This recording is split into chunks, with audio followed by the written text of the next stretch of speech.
पिछले चैप्टर में हमने देखा था फर्स्ट जनरेशन का बेगजिन नाम का बंदा सिर्फ जैक्योन्ना को देख के ही काफी ज्यादा डर जाता है। इसलिए जैक्योन्ना उसको कहता है तुझे रोना है या फिर फाइट करनी है, इसमें से एक चीज डिसाइड कर। तुझे यहाँ पे बुशान की इज्जत बचानी है, आखिर तू ये क्या कर रहा है? कम ऑन मैन, जरा सोच के देख, अगर जिनरैंग तुझे ऐसी हालत में देखेगा तो उसे कैसा लगेगा? जिनरैंग का नाम सुन के बेगजिन कहता है क्या जिनरैंग? हाँ मुझे अब समझ आ चुका है, मुझे लगता है मैं बेमतलब में ही डर रहा था। इसी के साथ बेगजिन जैक्योन्ना के ऊपर हमले कर देता है। हालांकि वो एक भी हमला जैक्योन्ना के लग नहीं रहा होता क्योंकि वो डॉज कर रहा होता है। और इन दोनों की ये फाइट देखते हुए एली अपने मन में कहता है क्या ये किंग ऑफ एंचियन है? मैंने सोचा नहीं था ये बंदा मुझे यहाँ पे देखने को मिलेगा। मुझे सुनने को मिला है कि फर्स्ट जनरेशन के सारे किंग्स ने अपने बॉडी के किसी न किसी पार्ट को ट्रेन करा है, और अगर ये सच में एंचियन का किंग है तो इसने भी अपने शरीर के किसी पार्ट को ट्रेन करा होगा। तो किंग ऑफ एंचियन, मुझे दिखा कि तेरा हथियार क्या है, आखिर वो कौन सा बॉडी पार्ट है जो इसने ट्रेन करा होगा। जैक्योन्ना भी बेगजिन के काफी सारे हमलों से बचते हुए कहता है कमाल है, अगर तू कहीं और होता तो तू वहाँ का किंग होता। बेगजिन एक स्माइल के साथ कहता है हाँ, इन सारी बातों का क्रेडिट तुझे जाता है, तेरी बातों से ही मैं खुद को लड़ने के लिए तैयार कर पाया हूँ। बड़े भाई जिनरैंग के लिए मैं तुझे हरा के रहूंगा। तू कुछ इतना भी ज्यादा स्पेशल नहीं है, मुझे शर्म आ रही है कि मैं तुझसे डर रहा था। क्यों निकम्मे किंग, मैंने क्या कुछ गलत कहा है तेरे बारे में? बेगजिन का अब भी एक भी हमला जैक्योन्ना के नहीं लगा होता और जैक्योन्ना कहता है कम ऑन, आखिर तू क्या बोल रहा है? बच्चे सुन रहे हैं, मुझे यहाँ पे अपना सीक्रेट किसी के सामने नहीं आने देना। बेगजिन की बात सुन के एली अपने मन में कहता है क्या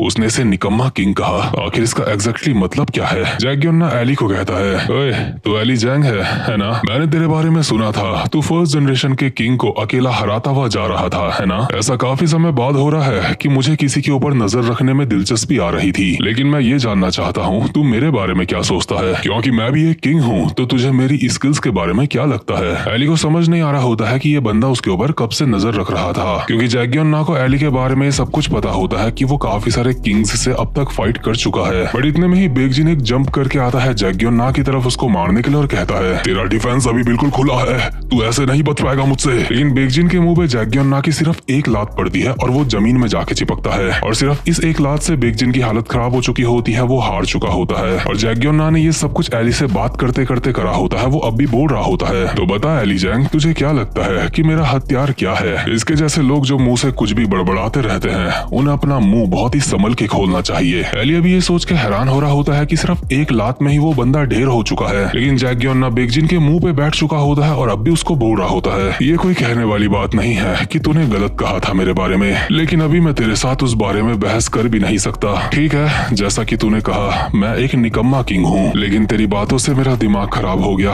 और मैंने फाइट कर दी यहाँ पे। और जैक्योन्ना के अभी हल्के से पसीने छूट रहे होते हैं, और शायद ऐसा इसलिए है क्योंकि जेम्स ने उसको फाइट करने से मना करा था, और जैक्योन्ना के यहाँ पे फाइट करने की वजह से ऐसा कुछ तो होगा जो जेम्स ली के प्लान के हिसाब से आगे नहीं चलेगा। और देखो बेगजिन ने जो किंग ऑफ एंचियन को निकम्मा किंग कहा है, असल में बेगजिन ने कहा था हाफ एज्ड किंग, जिसको तुम हिंदी में कन्वर्ट करोगे तो ये होगा कि आधे पिछवाड़े वाला राजा। बट बहुत बार इंग्लिश में जो ट्रांसलेट करके हिंदी में मतलब आ रहा होता है वो सच नहीं होता। आसान शब्दों में बेगजिन किंग ऑफ एंचियन को निकम्मा ही कहना चाह रहा था, और जैक्योन्ना एज अ किंग निकम्मा क्यों है ये हमें नहीं बताया गया। इसके बाद सीन शिफ्ट होता है और हम देखते हैं गोंगशॉप को, जो कि हाशिक शियोंग को कहता है लगता है तुझे बताना पड़ेगा कि एक किंग में और एक जो किंग नहीं होता उसमें क्या फर्क होता है। लेकिन हाशिक शियोंग गोंगशॉप के अगल बगल बहुत ही स्पीड में घूमने लगता है और कहता है गोंगशॉप, लगता है तू अभी पास्ट में जी रहा है, क्या तुझे सच में लगता है कि तू पहले वाला गोंगशॉप है अभी? क्या तू भूल चुका है कि स्पीड किसी के पैरों से आती है, और जेम्स ली तेरा एक पैर उखाड़ के अपने साथ ले गया है। और जैसे ही गोंगशॉप हाशिक के मुंह पे एक मुक्का मारता है, हाशिक आराम से उससे बच जाता है और गोंगशॉप की कमर में एक घुटना मार के उसका पूरा सी बना देता है। इसके बाद गोंगशॉप के पेट में एक कोहनी और एक घुटना पड़ता है। गोंगशॉप अभी ऐसे मार खा रहा होता है जैसे बिना बुलाए किसी की शादी में चला गया था और पकड़ा गया है। उसे इतनी बुरी मार खाते देख जैक से रहा नहीं जाता और वो चिल्ला के कहता है ओए हरामखोर मॉन्क,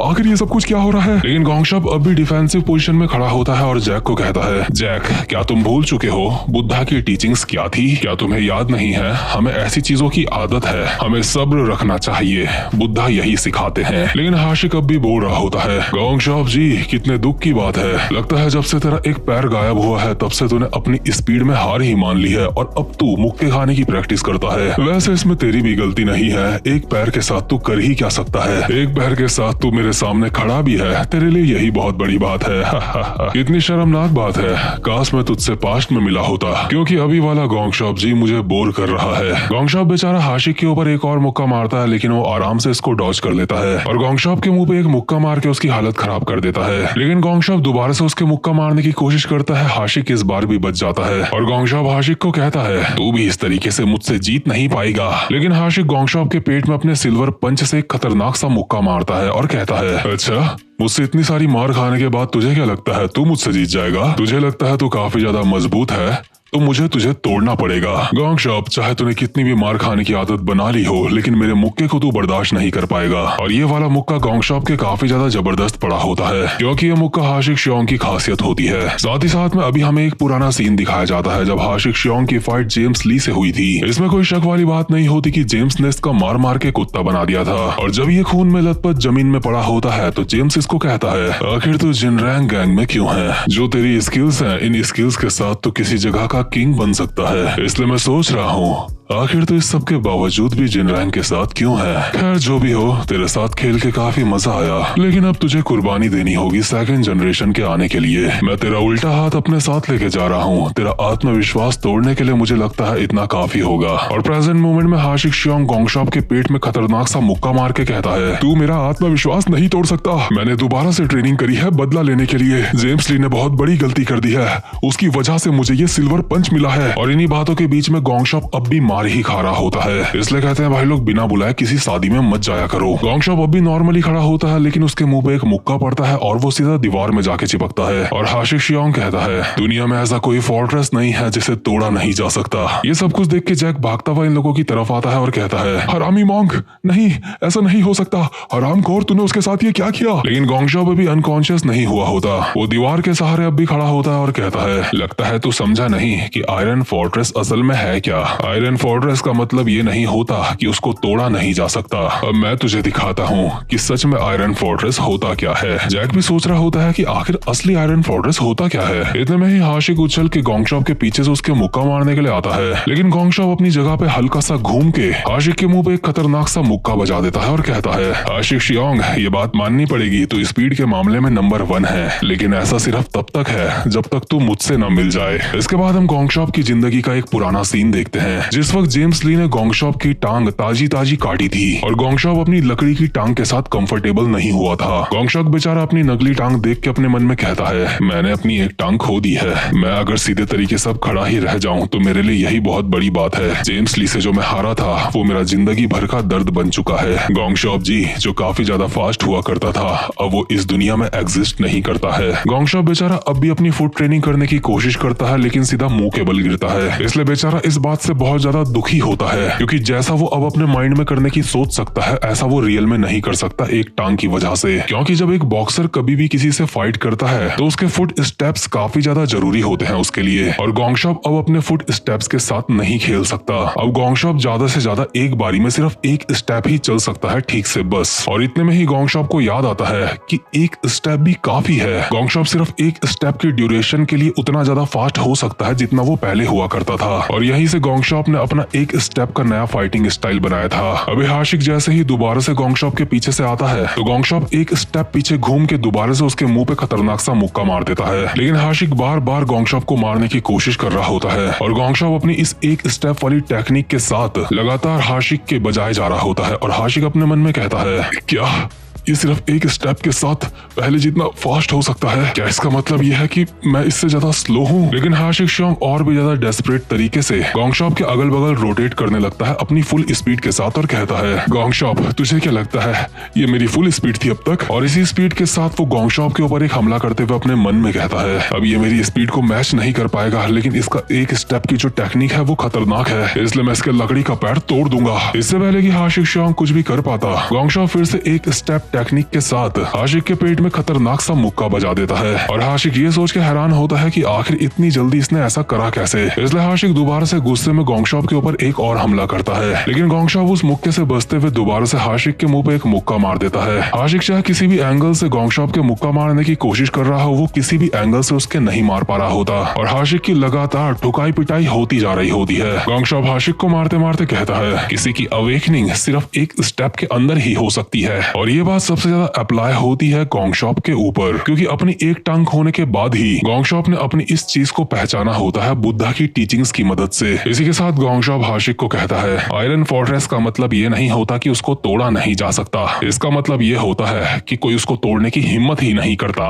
और अभी आशिक को आयरन फोर्ट्रेस और अपने बीच का डिफरेंस सामने नजर आ रहा होता है। इसके बाद गोंगशॉप ने दोबारा से आशिक के मुंह पे मुक्के ही मुक्के बजा के उसके दांत तोड़ दिए होते हैं और उसको जमीन में गिरा दिया होता है। हालांकि आशिक अभी अनकॉन्शियस नहीं हुआ होता और गोंगशॉप उसको कहता है मैं तुझसे एक और बात कहना चाहता हूँ, मैंने अपनी स्पीड के ऊपर हार नहीं मानी है, मैंने सिंपली अपनी स्पीड दूसरी जनरेशन को पास कर दी है। मैंने तुझे पूरी तरीके से नॉकआउट इसलिए नहीं करा क्योंकि मुझे तुझसे कुछ चाहिए। आशिक शॉन्ग जमीन में पड़ा पड़ा कहता है तुम लोगों की वाट लगने वाली है, उसे जल्दी ही इस बारे में पता चल जाएगा और वो यहाँ जरूर आएगा, वो हमारे लिए यहाँ आएगा। हाँ, वो आ रहा है, वुल्फ आ रहा है। इसके बाद सीन शिफ्ट होता है और हम देखते हैं एक बोट का सीन जो कि समुद्र के बीच में होती है और इस बोट में फाइनली हमें दिखता है जिनरैंग। यहाँ पे जिनरैंग के पास एक बंदा आता है और उसको मैसेज देते हुए कहता है सर अभी अभी हमें जानकारी मिली है, बेगजिन, जैगवैंग और हाशिक ये तीनों के तीनों हार चुके हैं सर, लेकिन शैंगबेक और जिनशोंग होंग की तरफ से हमें कोई भी अपडेट नहीं मिली है। लगता है चीजें यहाँ पे काफी ज्यादा कॉम्प्लिकेटेड हो रही है, हमने उन लोगों को काफी कम समझ लिया। जिनरैंग अपनी सिगरेट जलाता है और कहता है वो लोग इस वक्त कहाँ हैं। और इसी के साथ ये वाला चैप्टर यहीं पे खत्म होता है और हम देखते हैं जैग्योन ना ने बहुत ही आराम से नुकीले पंजे वाले बंदे को फाइट में हरा दिया होता है और उसके मुंह के ऊपर बैठ रखा होता है। जैग्योन ना यहाँ पे बैठे बैठे अपने मन में बस यही बात बोल रहा होता है कि जेम्स ने उसको साफ मना करा था फाइट करने के लिए, लेकिन उसके बावजूद भी उसने यहाँ पे फाइट कर ली है और ये चीज कहीं ना कहीं उसके लिए दिक्कत वाली है। बट उसके यहाँ पे फाइट करने से क्या ही दिक्कत आ जाएगी ये हमें नहीं बताया गया है। लेकिन इन्हीं लोगों के पीछे जो एक और बंदा होता है जो कि नुकीले पंजे वाले का एक तरीके का स्टूडेंट होता है और इसने एली से मार खाई थी। ये बंदा अपने टीचर को ऐसी हारी हुई हालत में देख के अपने मन में कहता है इस बात का कोई सेंस नहीं बनता, इन्होंने बड़े भाई को भी हरा दिया, मुझे जल्दी से यहाँ से भाग के मदद बुलानी होगी, चाहे कुछ भी हो जाए इन लोगों को हमारे बिजनेस के बारे में पता नहीं चलना चाहिए। ये बंदा अभी यहाँ से भागने की कोशिश कर रहा होता है, इतने में ही इसके पीछे एली आ जाता है और कहता है क्या वाह यहाँ से भागने की कोशिश कर रहा है, चल चुपचाप से मेरे पीछे आ। नहीं मैं नहीं आऊंगा। अच्छा कैसे नहीं आएगा, तुझे आना पड़ेगा। हाँ ठीक है मैं आऊंगा, लेकिन तुम मुझे लेके कहाँ जा रहे हो। एली इसको घसीटता हुआ लेके जाता है उन बॉक्सेस की तरफ जिसके अंदर इन लोगों का राज छुपा है और डैनियल को जो इन्फॉर्मेशन मिली थी बोंगपेल से उसके मुताबिक इन बॉक्सेस के अंदर छोटी छोटी लकड़ियों को किडनैप कर रखा है। इसलिए एली उन लकड़ियों को आजाद करवाने के लिए इस बंदे को कहता है चल चुपचाप से इस बॉक्स को खोल। लेकिन ये बंदा फटी हुई हालत में बहुत ही डेस्परेटली कहता है नहीं मैं इसे नहीं खोल सकता, तुम चाहे तो मुझसे पैसे ले लो या फिर कुछ और ले लो, लेकिन मैं तुम्हारे लिए इन बॉक्स को नहीं खोलूंगा, चाहे मेरी जान ही क्यों न चली जाए, मैं ऐसा नहीं कर सकता। एली कहता है ठीक है फिर लगता है तू मरने के लिए तैयार है ना। ये बंदे की फट की हालत खराब हो चुकी होती है इसलिए मजबूरी में ये बॉक्स खोल देता है। बॉक्स खोलने से पहले ही एली बेचारे का मन हल्का सा भर आता है ये सोच के कि इसके अंदर छोटी छोटी लकड़ियां होंगी। इसलिए एली के अंदर की ममता जाग जाती है और वो कहता है बेचारे छोटे बच्चे तुम्हें यहाँ पे बहुत दिक्कत हुई होगी है ना, चलो बाहर आ जाओ। इतने में ही एली ये देख के हैरान हो जाता है कि इन बॉक्सेस के अंदर कोई भी छोटी लकड़ी नहीं है बल्कि इस बॉक्स के अंदर कुछ लड़कियों की बहुत सारी फोटोग्राफ्स हैं। एली एक फोटो को अपने हाथ पे लेता है और कहता है क्या आखिर ये सब कुछ क्या है। दूसरा बंदा कहता है क्या तुम देख के नहीं बता सकते, ये के-पॉप आइडल्स की फोटोग्राफ्स हैं। एली कहता है तो सच में तुम्हारा बिजनेस ये है। हाँ वैसे सच बताऊं तो ये फोटोज नकली हैं, लेकिन तुम्हें नहीं पता कि इस बिजनेस से हमें कितना ज्यादा फायदा होता है। इसका मतलब तो ये कह रहा है तुम छोटी लकड़ियों की ट्रैफिकिंग नहीं करते हो है ना। कि क्या आखिर हम ऐसा काम क्यों करेंगे, वैसे भी अगर हम छोटी लकड़ियों को इन बॉक्सेस के अंदर डालेंगे तो वो मर जाएंगी, वैसे भी एक जिंदा ह्यूमन के साथ ऐसा करना एक क्राइम होता है, हम ऐसा क्यों करेंगे। उस तरीके के काम करना तो हमने बहुत लंबे समय से छोड़ दिया है। हाँ वो सब तो ठीक है लेकिन ये काम भी इलीगल है। हाँ लेकिन कम से कम तुम्हारे कहने के मुताबिक हम छोटी लकड़ियों के साथ ऐसा तो नहीं करते ना, ये उससे तो अच्छा ही है। अबे अगर तुम ऐसा काम करते थे तो तू मुझसे इतनी फाइट क्यों कर रहा था बे? क्या सिर्फ इन फोटोग्राफ्स को बचाने के लिए तो ऐसे पागलों की तरह फाइट कर रहा था मुझसे? हाँ, वो हम नहीं चाहते थे कि किसी को पता चले कि हम ये काम कर रहे हैं। यानी कि कुल मिलाकर डैनियल लोगों को गलत इन्फॉर्मेशन मिली है और इस चीज की प्रिडिक्शन मैंने पहले भी कर दी थी और उस चीज को किसी और डिटेल वीडियो में आपको थ्योरी में बता दूंगा। तो खैर ये सब कुछ जानने के बाद एली अपने मन में कहता है, क्या ये लोग इस तरीके का बिजनेस कर रहे थे? जितना हम लोग सोच रहे थे ये बिजनेस उतना भी खतरनाक या फिर बुरा नहीं है। मुझे ये फोटो डैनियल पार्क को जाके देनी चाहिए। लगता है शायद हम इन लोगों के बारे में कुछ गलत सोच रहे हैं। वहीं दूसरी तरफ डैनियल शैंगबेक को कहता है, तुझे मैं अपने हाथों से मारूंगा। लेकिन शैंगबेक बहुत ही रिलैक्स होकर डैनियल को कहता है, ओए क्या इससे पहले आज तक तूने किसी को जान से मारा है? मुझे तेरे अंदर का जोश सच में पसंद आया। तेरे मैंने पेट में चाकू मारा था, उसके बावजूद भी तू हल्का सा भी घबराया हुआ नहीं लगता। आखिर जेम्स ली ने इस तरीके के कुत्ते को पाला कैसे? मुझे समझ नहीं आ रहा है। डैनियल कहता है, मैं जेम्स ली का कोई कुत्ता नहीं हूँ, समझा? अच्छा ऐसी बात है, और उसके बावजूद भी तू मुझसे फाइट करेगा? अगर तू मुझसे फाइट करना ही चाहता है तो तुझे बता दूं, मुझे एलाइट से फाइट करने की जरूरत नहीं है। तुम लोगों का टारगेट बॉस जिनरैंग है, मैंने सही कहा ना? लेकिन माफ करना, तुम लोग अपना टारगेट पूरा नहीं कर पाओगे। अभी यहाँ पे जितने भी बंदे तुझे मारने के लिए आ रखे हैं तेरे अगल बगल जो हैं, ये सारे के सारे फर्स्ट जनरेशन के एक्टिव बंदे हैं। ये लोग उन लोगों से काफी अलग हैं इससे पहले तूने जिनको फेस करा होगा। डैनियल के अगल बगल जितने भी फर्स्ट जनरेशन के बंदे अभी आ चुके होते हैं, शैंगबेक उनको कहता है, ओए तुम लोग खड़े खड़े क्या देख रहे हो, मारो साले को। डैनियल कहता है, सारे के सारे लोग वहीं रुक जाओ। लेकिन ये लोग डैनियल के ऊपर झपट पड़ते हैं और शैंगबेक डैनियल को कहता है, चिंता मत कर, तेरे साथ क्या करना है उस बारे में मैंने अब तक कोई प्लान नहीं बनाया है। डैनियल कहता है, ठीक है तो इन सबको मैं जल्दी ही खत्म कर दूंगा। डैनियल ने अभी इन सारे फर्स्ट जनरेशन के बंदों की मार मार के हालत खराब कर दी होती है। फर्स्ट जनरेशन के बंदों का इतना गंदा कुत्ता बनाया जा रहा होता है, इसलिए शैंगबेक अपने मन में कहता है, ये काफी कमाल का है, ये कोई नॉर्मल बच्चा नहीं लगता। सेकंड जनरेशन के हिसाब से इसने अपनी लिमिट क्रॉस कर ली है। इसकी स्किल्स के अकॉर्डिंग ये किसी रीजन का अभी किंग भी बन सकता है। आखिर ये है कौन और आया कहां से? लेकिन ये जो भी हो इस बात से फर्क नहीं पड़ता, क्योंकि इस वक्त इसका सामना फर्स्ट जनरेशन के बंदों से है। काफी सारे बंदों को डैनियल ने मार के जमीन में गिरा दिया होता है और काफी सारे उछल के दोबारा से उसके पीछे से आ चुके होते हैं उसके ऊपर हमला करने के लिए। लेकिन इतने में ही यहाँ पे विंजिन और वास्को भी पहुंच चुके होते हैं और डैनियल के पीछे से जो बंदे उड़ के आ रहे होते हैं उसको मारने के लिए ये दोनों उन सबको उड़ा उड़ा के मारते हैं। हालांकि अब तक यहाँ पे डैनियल को कोई हाथ तक नहीं लगा पाया, लेकिन विंजिन डैनियल को कहता है, डैनियल पार्क तुझे तो अपने ऊपर बहुत यकीन था ना, लेकिन तू यहाँ पे अकेले में मार खा रहा है। वास्को कहता है, डैनियल हम यहाँ पे तुम्हारी मदद करने के लिए आ रखे हैं, हम इन सबको सबक सिखाएंगे। डैनियल कहता है, तो क्या सारे के सारे लोग यहाँ पे आए हो? वास्को कहता है, ये लोग उनसे अलग लगते हैं जिनसे हमने नॉर्मली कभी फाइट करी होगी। आखिर इन अंकल लोगों की दिक्कत क्या है, ये हमसे लड़ क्यों रहे हैं? क्या ये सारे के सारे जिनरैंग गैंग के फाइटर्स हैं? डैनियल कहता है, तुम दोनों जिस बार में गए थे वहाँ के हेड को तुमने हैंडल कर लिया था। मुझे पूरा यकीन है वहाँ पे भी फर्स्ट जनरेशन का कोई ना कोई बंदा आया होगा तुमसे फाइट करने के लिए। हाँ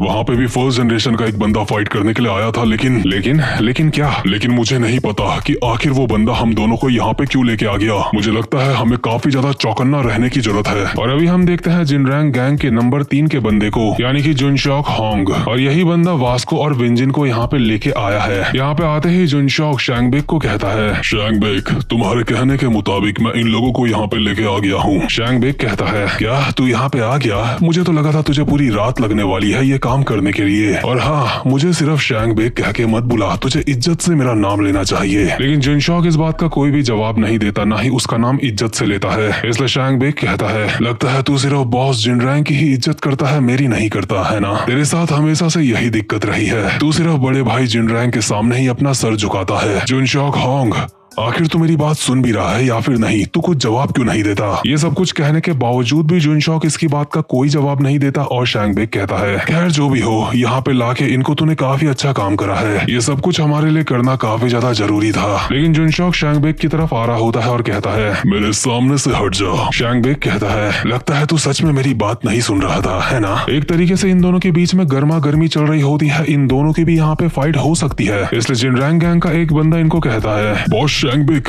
बॉस जुनशॉक, मुझे नहीं लगता आप दोनों के लिए लड़ने के लिए ये बिल्कुल सही वक्त होगा, अभी हमें ये नहीं करना है। शैंगबेक कहता है, हाँ मुझे पता है। जुनशॉक तू इस बारे में क्या सोचता है? हाँ इन बच्चों को देख के मुझे नहीं लगता कि ये कोई मामूली बच्चे हैं। तो क्या तू चाहता है कि तेरे लिए इनसे मैं फाइट करूं? जुनशॉक शैंगबेक के कंधे में हाथ रखता है और आगे की तरफ आके कहता है, तुम नंबर 2 हो, तुम्हारी कुछ सेल्फ रिस्पेक्ट है, तुम ऐसे ही किसी से फाइट नहीं कर सकते। यानी कि वास्को लोगों से जुनशॉक फाइट करने वाला है। डैनियल विंजिन को कहता है, तुम लोगों को यही बंदा बंदा यहाँ पे लेके आया था, है ना?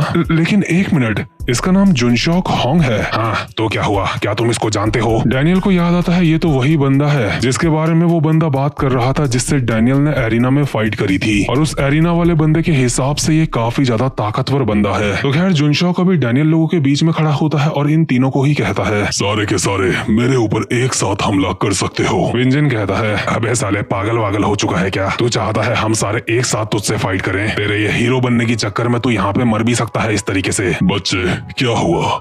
क्या तू हारने से डरता है इसलिए मेरी बात नहीं मानता? इतने में ही वास्को उछल के आता है और एक घुटना मारता है जुनशॉक के मुंह पे और कहता है, ठीक है, मैं इससे फाइट करूंगा। विंजिन ने पहले फाइट कर ली थी, इसलिए ये वाली फाइट मेरी है। लेकिन विंजिन भी जुनशॉक के मुंह पे एक मुक्का मारता है और कहता है, मैंने कब फाइट करी बे? वो तो मैं बस ऐसे ही मजे कर रहा था। ये बंदा मेरा शिकार है, इसको छुइयो मत। इतने में ही वास्को विंजिन के आगे आके जुनशॉक की कनपट्टी में एक खतरनाक सी लात मारता है और कहता है, मैंने कहा इससे बाहर रह, ये मेरा दुश्मन है। इसी के साथ जुनशॉक के पेट में पड़ता है वास्को का एक खतरनाक सा मुक्का। वास्को जुनशॉक की गुद्दी पकड़ के उसके ऊपर इस्तेमाल करता है ब्रैक डैक की फॉरबिडन टेक्निक नंबर 8 का, और इस टेक्निक के साथ वास्को ने जुनशॉक के मुंह पे घुटने ही घुटने बजा दिए होते हैं। हालांकि वास्को का ये हमला काफी ज्यादा खतरनाक होता है और जुनशॉक को काफी ज्यादा डैमेज भी पहुंचा होता है, इसलिए वास्को को ऐसा लग रहा होता है कि अब तक तो इसकी बत्ती गुल हो ही गई होगी। लेकिन जुनशॉक इतना ज्यादा डैमेज लेने के बावजूद भी अपने कपड़े झाड़ते हुए कहता है, ठीक है, अगला कौन है? लेकिन वास्को अब भी शांत नहीं हुआ होता। वो दोबारा से ब्रैक डैक की फॉरबिडन टेक्निक का इस्तेमाल करता है और इस बार वो जुनशॉक के एक कंप्रेस्ड लो किक मारने वाला होता है, और ये किक इतनी ज्यादा खतरनाक होती है कि आज तक जिसकी भी ये पड़ी है उसकी काफी बुरी हालत हो चुकी है। एक बारी वास्को ने सिर्फ इसी एक लात से एक बंदे की दोनों टांग तोड़ दी थी, और यही खतरनाक सी लात वास्को घुमा के इस बंदे के ऊपर मार देता है। लेकिन इतनी ज्यादा खतरनाक लात पड़ने के बावजूद भी जुनशॉक वास्को के मुंह पे घुमा के एक मुक्का मार के उसको पीछे फेंक देता है और कहता है, ठीक है,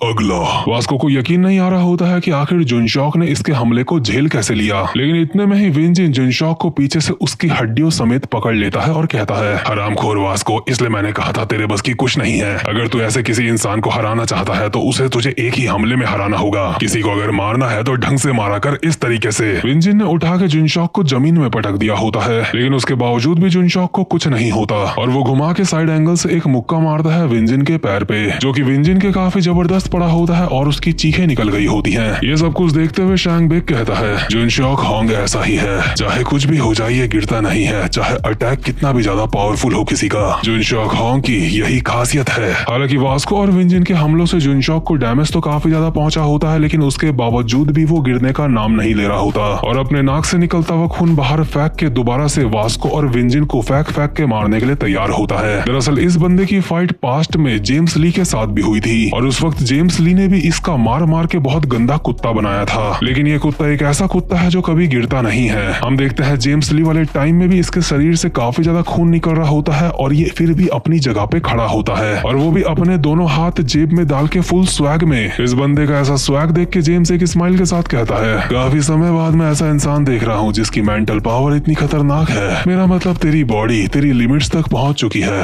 आज के लिए मैं यहाँ से जा रहा हूँ तुझे ऐसे ही छोड़ के। वैसे भी अभी तू मेरा कुछ नहीं बिगाड़ सकता। वैसे तुझे देख के मैं काफी हैरान हूँ, मैंने इस बारे में बस सुना ही था, लेकिन मैंने सोचा नहीं था कि ऐसा पागलपन कोई सच में करता होगा। तेरी मेंटल स्ट्रेंथ सच में काफी काबिलियत तारीफ है, लेकिन उससे भी ज्यादा जो बात मुझे हैरान करती है वो ये है कि तेरी फिजिकल स्ट्रेंथ भी काफी ज्यादा खतरनाक है। इसके बाद हम वापस से प्रेजेंट मोमेंट में आते हैं, जहाँ पे शैंग बेक कहता है, जुनशॉक की सिर्फ एक स्ट्राइक किसी का काम 25 करने के लिए काफी है। और प्रेजेंट मोमेंट में हम देखते हैं वास्को के पेट में एक खतरनाक सा मुक्का पड़ता है, और विंजिन के पेट में एक खतरनाक सा घुटना, और सिर्फ इतने से हमलों से वास्को और विंजिन की हालत बुरी तरीके से खराब हो चुकी होती है। उनको ऐसा लग रहा होता है जैसे उनकी बॉडी फट जाएगी। इस बात का एहसास शैंग बेक को भी हो चुका होता है, और वो कहता है, वो हमला जुनशॉक होंग का हमला है। इसका मतलब तुम लोग पहले ही हार चुके हो। मैंने पहले भी कहा था सेकंड जनरेशन फर्स्ट जनरेशन को नहीं हरा सकती। लेकिन डैनियल अपनी आंखों के सामने जो कुछ देख रहा होता है ये काफी हैरान करने वाला होता है उसके लिए। जहाँ वास्को और विंजिन अब भी मार खा रहे होते हैं, उनको देख के डैनियल अपने मन में कहता है, ये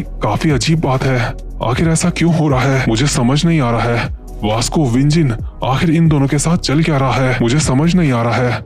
आखिर वो दोनों इस तरीके के एक दुश्मन से फाइट करने में इतना जूझ क्यों रहे हैं। इसलिए वास्को और विंजिन को पिटता देख डैनियल जुनशॉक के सामने आके उसके मुंह पे एक खतरनाक सा मुक्का बजा देता है। इसके बाद हम एक पुराना सीन देखते हैं जहाँ पे जेम्स ली डैनियल को बोल रहा था, मिस्टर डैनियल पार्क, क्या तुमने इस बारे में सोचा? क्या तुमने सोचा कि अब तुम कितने ज्यादा ताकतवर हो चुके हो? गन की ट्रेनिंग के बाद से तुम्हें कभी भी मौका नहीं मिला कि तुम अपनी दूसरी बॉडी के साथ किसी से फाइट कर सको। इसका मतलब अपनी परफेक्ट बॉडी के साथ तुमने ठीक से अभी किसी से फाइट नहीं करी है गन की ट्रेनिंग के बाद। इसलिए मेरा तुमसे एक सवाल है, मुझे बताओ, अगर तुम परफेक्ट बॉडी से किसी के साथ फाइट करोगे, उसके साथ गन की ट्रेनिंग को मिला दोगे, तो तुम्हें क्या लगता है कि तुम कितने ज्यादा ताकतवर होंगे? तुम सही समझे, आगे चल के गन की जगह को तुम ही भरने वाले हो। तुम्हारे पास वो हर चीज है जो एक लेजेंड बनने के लिए किसी को चाहिए। और प्रेजेंट मोमेंट में डैनियल ने जुनशॉक के जो मुक्का मारा होता है, जुनशॉक उससे उड़ता हुआ दूर जाके जमीन में गिरता है और उस एक मुक्के से जमीन में जुनशॉक का खून लीक होने लगता है, जिस वजह से सारे के सारे लोग ये चीज देख के हैरान हो जाते हैं कि सिर्फ एक मुक्के से जुनशॉक की हालत खराब हो चुकी है। और अब तुम लोग गलती से अगर नए हो तो सब्सक्राइब करो,